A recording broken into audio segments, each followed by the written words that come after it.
Hello dear student, কেমন আছো? I hope প্রত্যেকে শুধু ভালো নয়, ভীষণ ভালো আছো। স্ক্রিনের ওপর একটা সওয়াল দেখা যাচ্ছে, তাই না?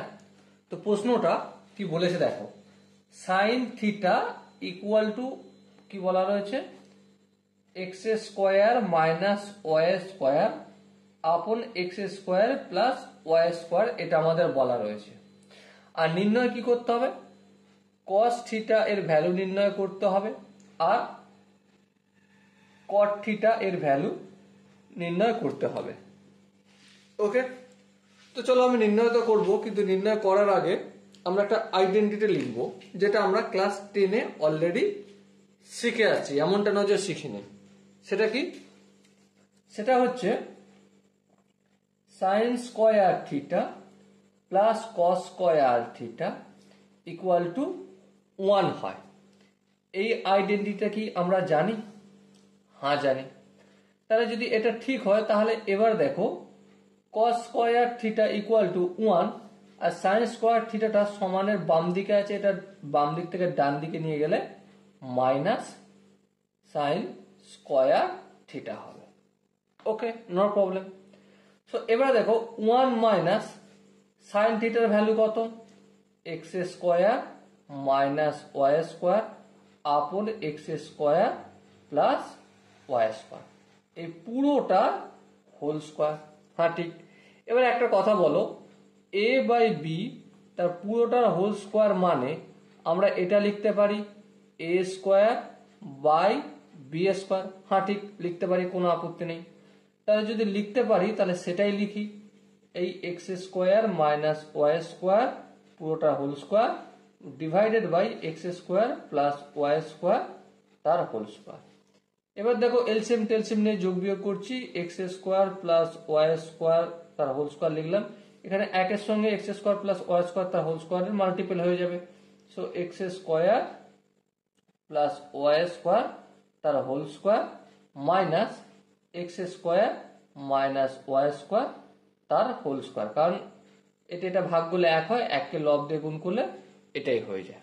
ওকে, আই হোপ এখানটা কারো বুঝতে অসুবিধা হওয়ার কথা নয়। এবার যদি বুঝতে অসুবিধা না হওয়ারই কথা হয় তাহলে একটু ছোট কাজ করব। কি কাজ করব? সেটা হচ্ছে নিচেটা যেমন X square plus Y square তার হোল স্কোয়ার আছে তেমন থাকলো, উপরটা দেখো এ প্লাস বি তার হোল স্কোয়ারের সূত্র ফেলবো। কি সূত্র?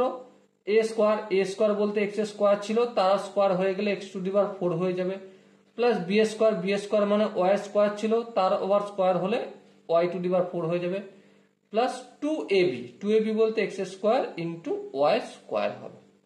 এখানে মাইনাস আছে, মাইনাস দিলাম, ব্যাকেট রাখলাম, কারণ মাইনাস দিয়ে গুণ হয়ে যাবে, আমি জাস্ট পরের স্টেপে করবো। ওকে, এটা এ মাইনাস বি তার হোল স্কোয়ার সূত্র ফেলবো, একইভাবে x to the power 4 plus y to the power 4 minus 2x square Y square.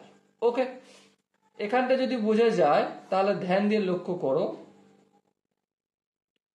নিচেটা যেমন আছে রেখে দিলাম, উপরটা কি আছে, x to the power 4 plus y to the power 4 plus 2 into x square Y square minus প্লাসে minus x to the power 4 minus প্লাসে minus Y to the power 4 মাইনাসে মাইনাসে plus 2x square Y square. দেখো minus x to the power 4 plus x to the power 4 cancel out হলো, plus x to the minus plus y to the power 4 আর minus Y to the power 4 cancel হলো।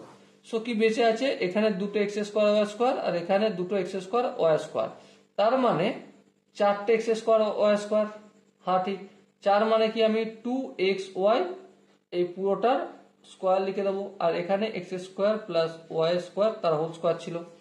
এটা কি, cos square থিটার value. So cos থিটার value কি, obviously 2xy upon x square plus Y square এটা হবে। কিভাবে হলো দেখো, এখানে উপরটায় ধরো আমি এ স্কোয়ার, নিচেরটা বি স্কোয়ার আছে, তার মানে এ বাই বি তার হোল স্কোয়ার। এবার যদি root the root square cancel out হয়ে যায়, এ বাই বি হয়, যা সেটাই করছি, এ স্কোয়ার স্কোয়ার হতে গেল। ওকে, তাহলে কস থিটার ভ্যালু আমরা পেলাম। হ্যাঁ পেলাম। এবার একটা কথা বলো, কট থিটা মানে কি?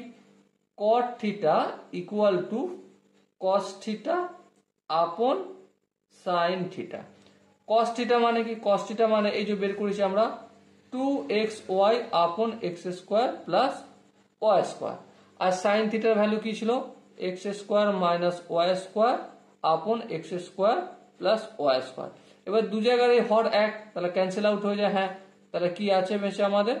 2xy upon x square minus y square.